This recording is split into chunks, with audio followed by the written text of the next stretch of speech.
In this video, we are looking into the latest DD based IEM from Fiio FD15. This one is priced at $150, and interestingly, it is the successor to a $300 IEM, the FD5. FD5 was one of the first IEMs with modular plugs from Fiio, and was a very good IEM in its own.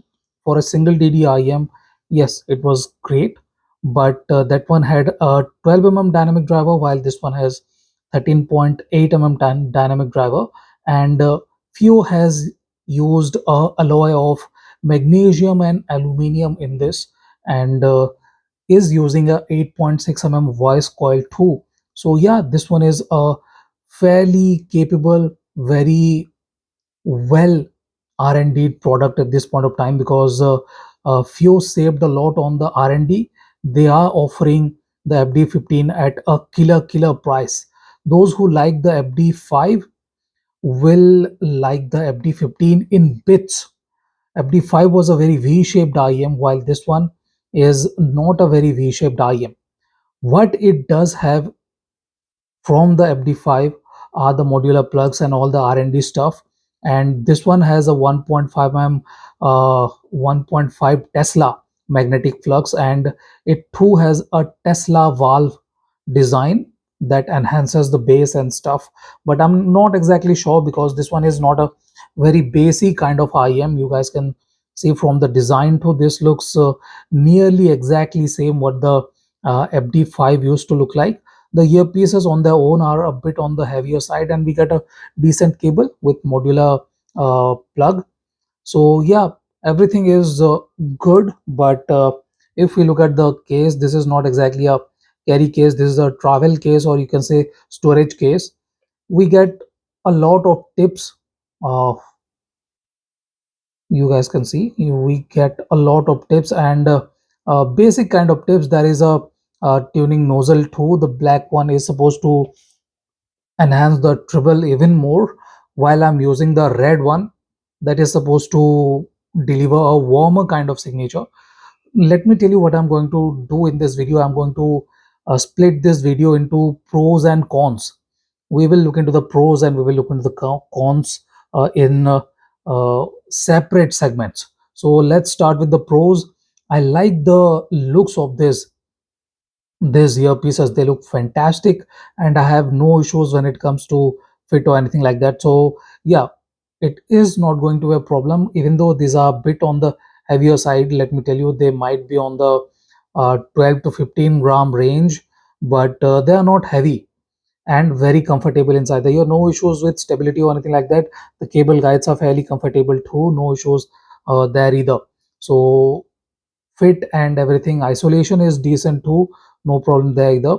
If we start with the sound quality, I will say it is one of the most capable DD based IEMs under around $250. Even though this one is priced at $150, it is a much better, much cleaner, much clearer sounding IEM than the FD5.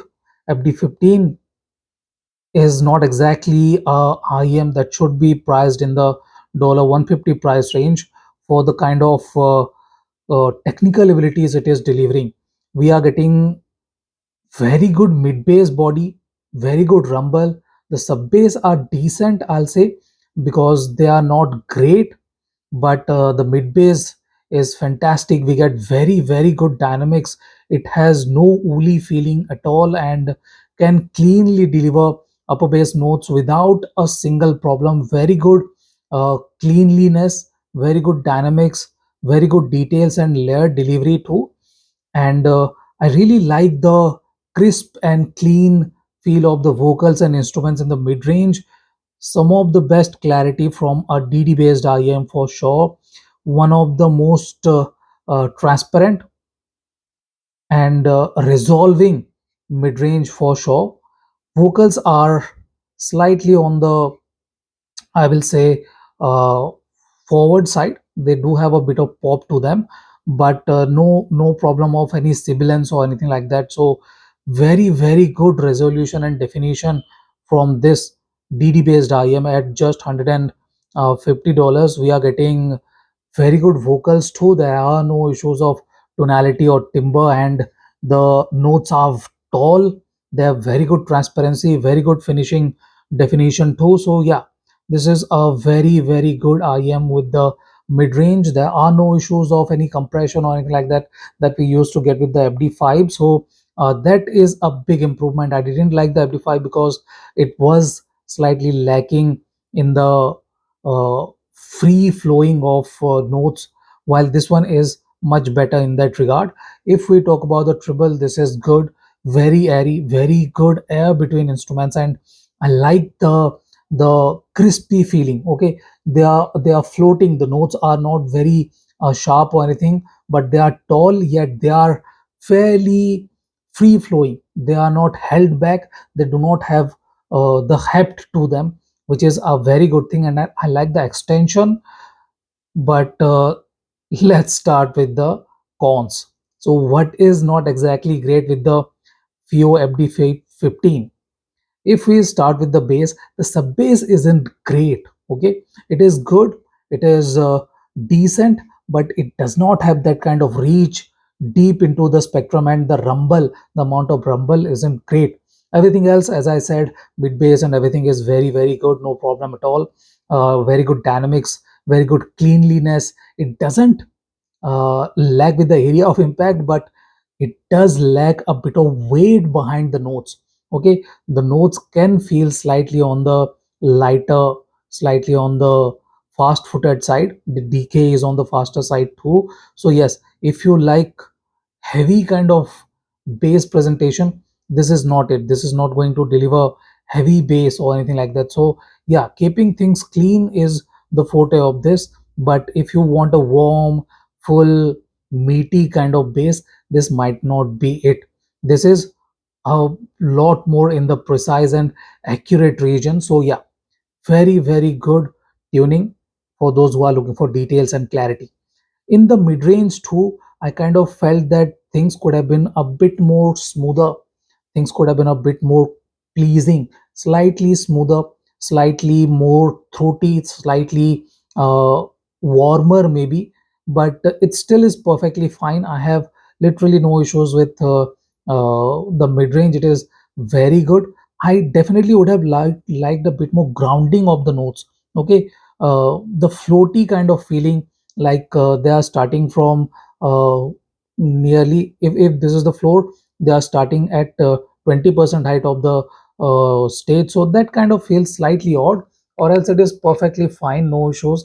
I'm not having any issues or anything like that with this. So that is a good thing. I'm having a bit of issue with the light, in case it's okay now. So yeah, that was something I found to be slightly not great with this one.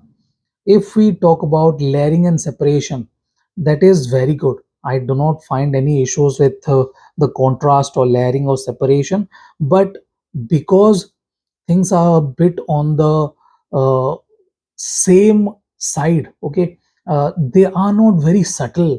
Okay, no issues with the layering and separation. You can definitely see the layers and the separation between the instruments, but that contrast can feel slightly flattish. Okay, I was expecting a bit more contrasty feeling and a bit more I'll say subtlety and forward and background placed instruments to have different kind of emphasis, but this one is a bit more on the transparent, a bit more on the uh, flatter side in that regard, or else everything is perfectly fine with the mid-range.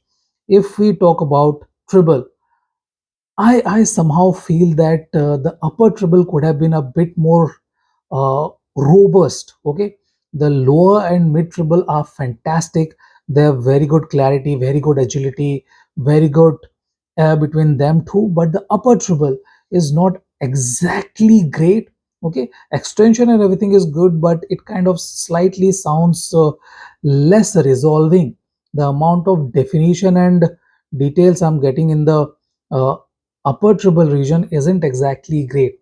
But the best thing about this IM is the crispiness.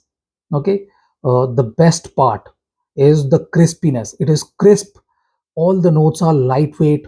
We get one of the best balance of everything. No part of the spectrum is kind of feeling heavy or lacking or anything like that. And the sonics goes in the best part. Okay, the movement of the instruments are such a pleasing factor of this IM. The imaging and stuff, cue placement and that kind of stuff is fantastic. Stage is big too, very big.